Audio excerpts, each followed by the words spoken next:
Hey guys, in this video, I will show you how to fix YouTube Premium background play not working. All right, so let's begin with the video. If YouTube background play isn't working even with YouTube Premium, it's usually due to a setting being turned off or a small configuration issue on your device. Here's how to fix it step by step. First, open the YouTube app and tap your profile icon in the bottom right corner. Then tap the settings gear icon in the top right.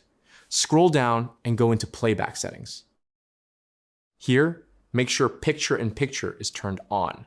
This allows videos to continue playing when you leave the app. Next, go back and tap on background and downloads. Look for background play and set it to always on. If this is set to off or headphones only, background playback won't work properly. After enabling both settings, play any video and then swipe up or exit the app. The video should continue playing in the background or in a floating pipe window.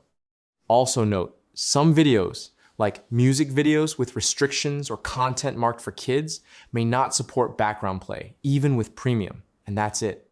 So that's basically how you can fix YouTube Premium background play not working. So that's all for this video. See you in the next one. Thanks.